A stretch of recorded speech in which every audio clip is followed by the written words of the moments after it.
What's up, y'all? Welcome back to Just One Podcast. My name's Jordan, alongside my good friend Garrett. Uh, this is a little bit of a different episode this week. We got a busy weekend, Garrett's wedding coming up. Super Whoop. excited. So we're going to keep this one fairly short. We're going to do things a little differently. We're actually just diving straight into scripture this week. We're going to see how this format goes. If you guys like it, would love to hear some feedback on it. But we're just going to dive into some scripture, go over a passage, and interpret it as best as we can, and just have some good discussion with each other, and hopefully with you guys as well. So this week we are in Daniel chapter 3. So just wanted to give some background information on this particular chapter. So the book of Daniel is in the Old Testament. This takes place during the reign of King Nebuchadnezzar in the Babylonian Empire. King Nebuchadnezzar is starting to become very prideful. He's very arrogant. He wants his people and his empire to worship him and only him and no other god. So he sees himself as a god. So he and the Babylonian Empire took over Jerusalem. They besieged Jerusalem. They took a lot of people captive, and he wants to start training some people to become part of the king's service, and basically just protect him and serve him. And the criteria that he wants for this particular service are young, healthy, active, fit, handsome men who have no health defects. He wants his king's service to look and be the best possible shape that they can possibly be. So, as part of the people training to become in this king's service are four guys that we'll mainly be talking about today, and one of them is Daniel, of course, and then the other three are their names are Shadrach, Meshach, and Abednego. So a little bit of a tongue twister there, Yeah, but try saying that one 3 times fast. yeah. So this particular chapter that we're going over, chapter 3, really hones in on the three that I just listed: Shadrach, Meshach, and Abednego. They are all three friends of Daniel's, and they see themselves as high achievers. They're young, healthy young men. So we'll get right into it. So, chapter 3, I am reading from the NIV version.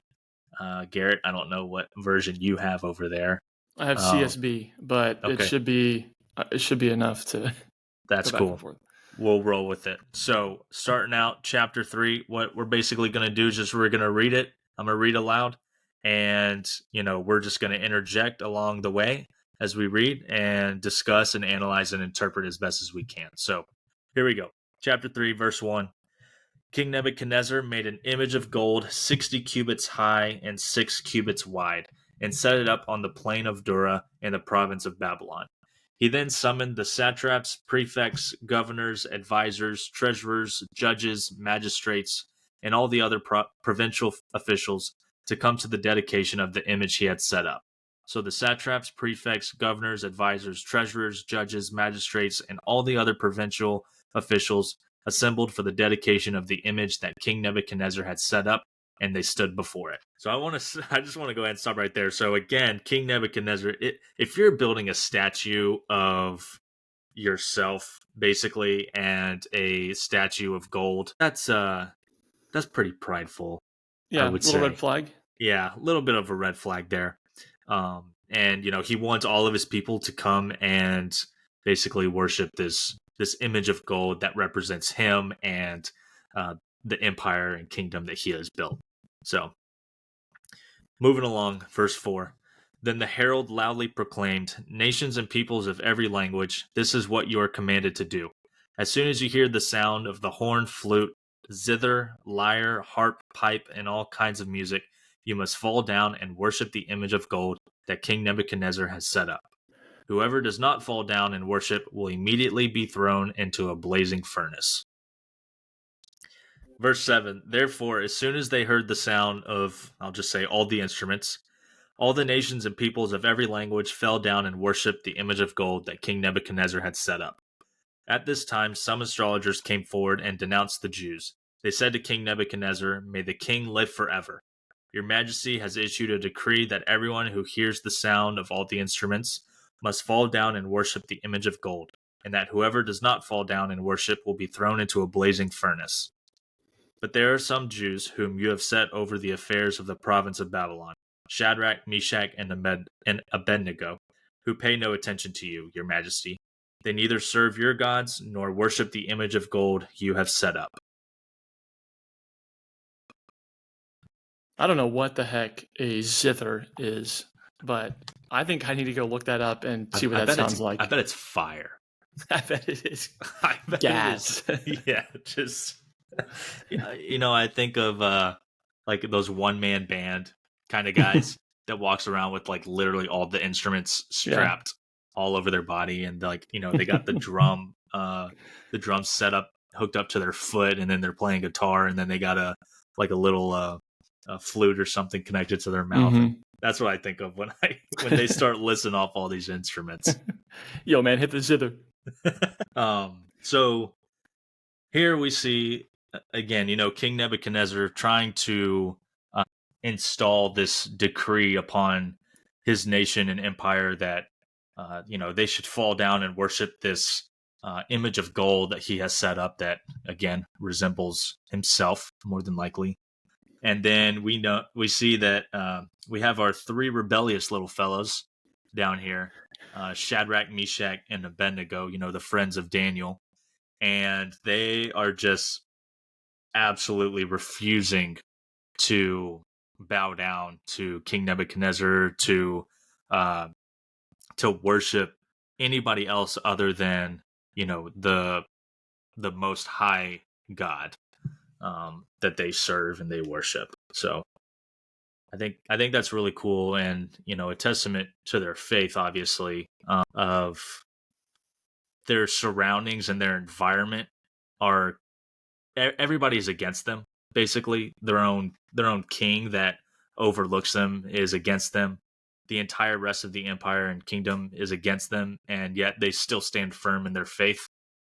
So that's really important going forward through this passage here. So, yeah, I think this is an example of obviously how it can be difficult to remain strong in your faith when you're facing some kind of adversity, especially when someone is trying to get you to do the opposite.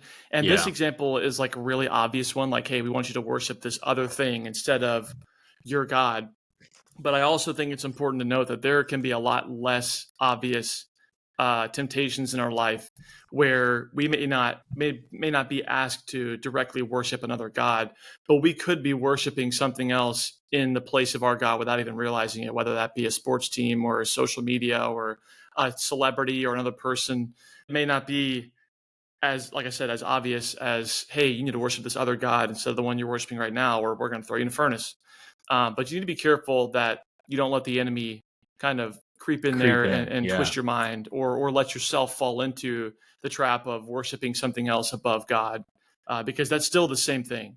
Whether or not it's this obvious that you're directly worshiping another, deity, if you're worshiping something else other than God, then it's the same form of idolatry. So I think that's worth noting. But this is an incredible example of just courage in your faith, being able to stand up against the rest of society, really. I mean, everyone else is doing this except for them. So yeah, that's good. And like you said, it doesn't have to be as obvious as worshiping someone else. It could be something, some object in your life, kind of like you mentioned, that can that you may not even realize has more of a hold on you than you think it does. Mm-hmm. So I encourage you to step back and try and see if there is something else that you are worshiping more than the Most High God here. So we'll continue on. So verse 13, furious with rage, Nebuchadnezzar summoned Shadrach, Meshach, and Abednego. So these men were brought before the king, and Nebuchadnezzar said to them, is it true, Shadrach, Meshach, and Abednego, that you do not serve my gods or worship the image of gold I have set up? Now, when you hear the sound of all the instruments, if you are ready to fall down and worship the image I made, very good. But if you do not worship it, you will be thrown immediately into a blazing furnace. Then what God will be able to rescue you from my hand? So I think I'm gonna stop right there because I think it's funny how verse 6, the decree is already set that whoever does not fall down and worship will immediately be thrown into a blazing furnace. Immediately. That's the Hmm. decree. Immediately. King Nebuchadnezzar knows that these three rebellious fellas uh, are already not worshiping him and his image of gold, and yet he's giving them another chance. He's not even following his own decree of Interesting. immediately being thrown into the furnace. He's giving them another chance to speak up, to, quote unquote, in his eyes, right their wrongs and fall down and worship him. So Hmm. I think that's interesting that he's giving them another chance when he Yeah, knows that that is they're not. interesting. I wonder if he's maybe curious about. He's like, man, what could it be Yeah. that's so powerful that they would worship this thing instead of doing what I told them to do at the risk of being thrown in a fire, no questions asked. So Yeah. I wonder if there's a curiosity element to that, or I don't know, maybe it's just the Lord's hand in this situation. But yeah, that's a great point. I never really thought about him going against his own decree like that. Yeah, I think it for sure is a curiosity thing. I think because he's so prideful and arrogant that we've already realized, I think he's like, okay, what is so worth risking your life Hmm. than worshiping me? Like Hmm. what could be greater than me for you to risk your life? Yeah. So I think it is a curiosity thing because of his pride and arrogance. All right, verse 16. Shadrach, Meshach, and Abednego replied to him, King Nebuchadnezzar, we do not need to defend ourselves before you in this matter. If we are thrown into the blazing furnace, the God we serve is able to deliver us from it, and he will deliver us from your majesty's hand. But even if he does not, we want you to know, your majesty, that we will not serve your gods or worship the image of gold you have set up. That's fire. That is quite Literally. literally fire. Literally. That is so good. I am so impressed with that conviction and that loyalty to God. And I also think it's funny that they call him Your Majesty. It's almost like they're mocking him. They're like, Yeah, "We just want you to know, Your your Majesty, majesty. that even if he doesn't deliver us, we're still not going to do what you're asking." Yeah. So you're out of luck here. I'm still not gonna. Yeah, that's crazy. They were like, Mm. we're not gonna do it because we know that God will deliver us from whatever you put us through. But even if we're wrong, Yep. we wouldn't dare Yep. fall down to Yep. you.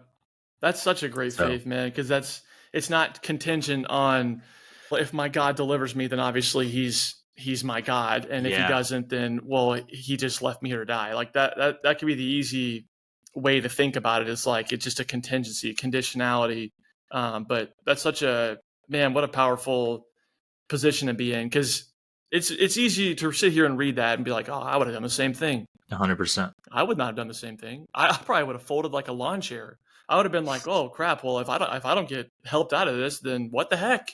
What the heck, Yeah, God? I mean, what's the point of me worshiping you if you're not going to deliver me?" But that was not their approach at all. They had the courage to say, even if He doesn't deliver us, then His plan is greater than anything I may understand with my human brain, and I'm still going to believe in Him and worship Him regardless. So, outcome yeah, is irrelevant. yeah. That's awesome. That's a good point there. All right, continuing on, verse 19. Then Nebuchadnezzar was furious with Shadrach, Meshach, and Abednego, and his attitude toward them changed. He ordered the furnace heated 7 times hotter than usual, and commanded some of the strongest soldiers in his army to tie up Shadrach, Meshach, and Abednego and throw them into the blazing furnace. So these men, wearing their robes, trousers, turbans, and other clothes, were bound and thrown into the blazing furnace. The king's command was so urgent and the furnace so hot that the flames of the fire killed the soldiers who took up Shadrach, Meshach, and Abednego. And these 3 men, firmly tied, fell into the blazing furnace, 7 times hotter than That's usual. crazy. Like, this That's guy just is crazy. furious. Yeah. He's like, It- I know you're gonna. In his own head, he was probably like, I know you're gonna die regardless. If I set this temperature the same, but I'm so mad that I want you to die almost immediately. Mhm. Like, not even close. And it's ironic that the people who threw them in there immediately burned up first. So. Yeah. No, it is. And it's funny to me that it says, not funny, but it's interesting to me that it says his expression on his face changed. So it's almost like what we were talking about earlier, that like hint of curiosity. Once they disrespected him, he went to, oh, okay. Well, like if you're going to be like that, well, I'm going to murder you here, basically, with a fire that's hotter than the sun. So I think that kind of confirms that he didn't necessarily bring them in here out of rage. It was almost a curiosity of like, what is this going on? How could you defy my decree?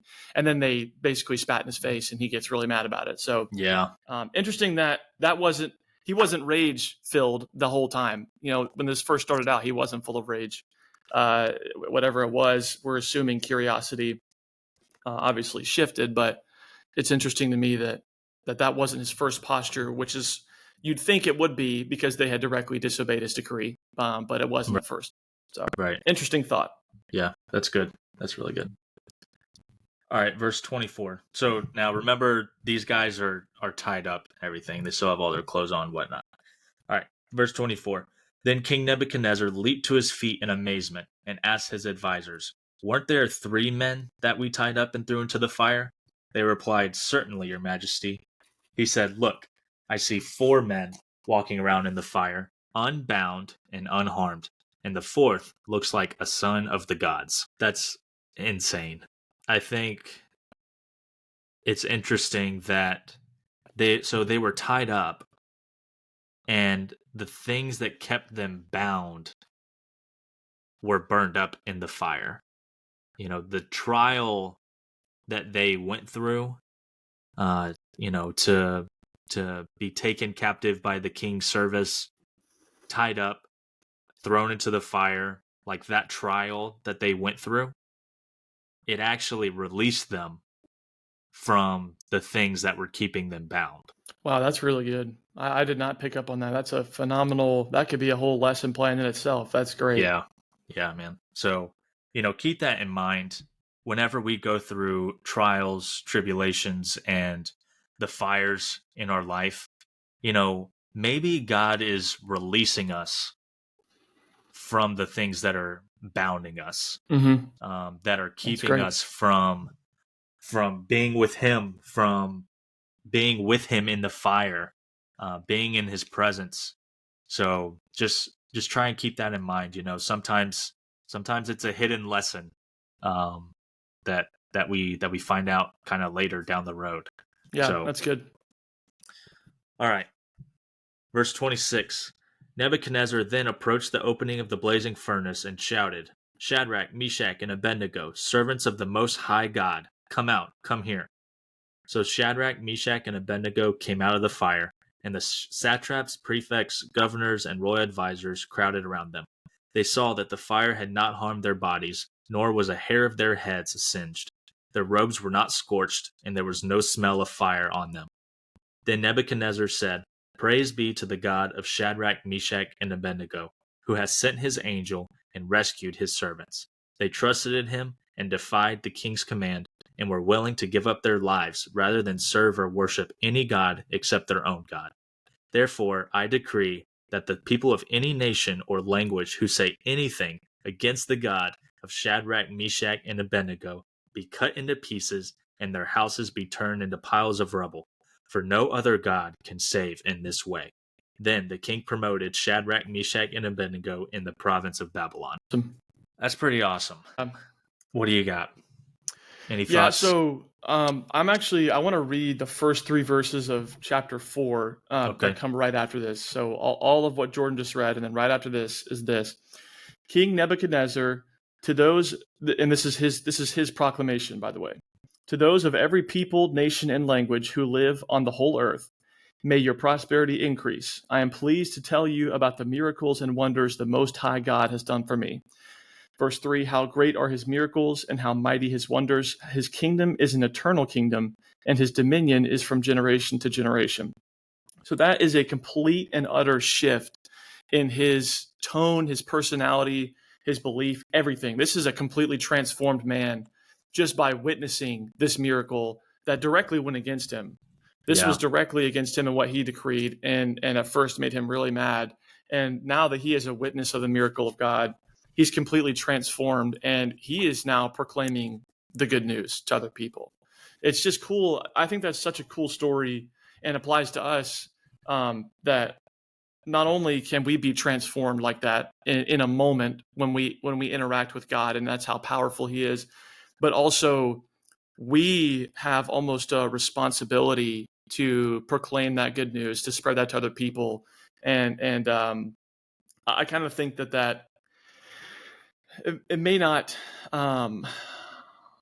foreshadow the gospel necessarily, but it's very similar to the way in which that works. When once we're saved and once we're transformed by Jesus, then hey, we have a calling, and we have a mission, which is to go spread the good news to all that will listen. So I just thought that was a really cool kind of into that little scenario. Even though it's in the next chapter, you see this complete 180 of this man, and now he's going out and he's praising the Most High God. And it says, this line right here is crazy to me. To those of every people, nation, and language who live on the whole earth, may your prosperity increase. So he went from, you guys are all worshiping me and this 90-foot high gold statue that I made, Yeah. to, hey, I hope all of you guys get prosperity. I hope all of you grow in your wealth and your spirituality and in your joy. It's a complete heart change, and it's just by interacting with God. It was no 7-year transformation that he did working on himself in the quiet. It was one instance in an interaction with God, and he's a completely changed man. So I think, obviously, the faith of Shadrach, Meshach, and Abednego are a huge takeaway from this, but I think it's also something to be said about the way that King Nebuchadnezzar completely shifted just by one interaction with our God. Yeah, that's awesome. And you could say that King Nebuchadnezzar was there just one person. He really was. And they didn't even know it. I think that's another lesson too, is the testament of their faith, how strong they were in standing firm in what they believed, and the faith that they had in the Most High God. You never know what influence your firmness and your faith has on somebody around you. Yep. Yes, good. You are trying to stand up for what you believe in. You're standing up for God in your faith, and you're trying to transform yourself, but the effects could be tenfold, and you don't know it. Yeah. And exactly that's what happened here. King Nebuchadnezzar, who is the king over this massive Babylonian empire, he, like Garrett said, immediately turned his decree around and said, you know what, worship the Most High God. Yep. Like Shadrach, Meshach, and Abednego, these three guys, their influence became tenfold over an entire empire. Mm-hmm. So, keep that in mind, the influence, the effect that you can have in something that may be simple to you, and standing up in your faith in whatever situation you're going through. When it feels like society is completely against you, everybody's against you, you never know the influence that your faith can have on someone, or thousands. Yep. So I think That's that was great. really cool. Another point I want to bring up, and I think we can probably wrap it up here, but there was a penalty for them standing firm in their faith. And there are times in our lives where we can come across penalties or consequences for us standing firm in our faith. And they came across that. They were thrown into a fiery furnace. That was their consequence. That was their penalty for not going with the norm, not going with the flow. They quite literally went through the fire. But I think it's important to note out that whenever they did stand firm in their faith and they stood for what they truly believed in and what was right, we may suffer persecution, we may go through obstacles and whatnot, but in the end, God rewards those who remain firm in their faith. That's great. Whether whether they made it through that fire or they didn't make it through that fire, in my opinion, I think they would have been rewarded whenever they saw God, when they met the Father. So, Yep. I think, yeah, that's just a last little tidbit that I wanted to leave off there. Again, God is with you in the fire. It's hard to deny that, especially after reading this story. He can unbound you from what is keeping you down in that fire. So, and I love that song. There was another in the fire. You ever heard that one? Oh yeah, that's a banger. Man, go listen to that song. I encourage our listeners and viewers, I guess. Now we're on YouTube. Go check out that song, man. It's so good. It's encouraging. It's motivating. So, anything else? You got any last little tidbits on this passage? I think so, man. I think that was really good. Good takeaways. Just being able to stand firm in your faith and recognizing that it doesn't just affect you, it affects those that are watching and the influence, the sphere of influence that you have that we've talked about before. You never know who's watching, and you never know who you could influence. Yep. It's awesome.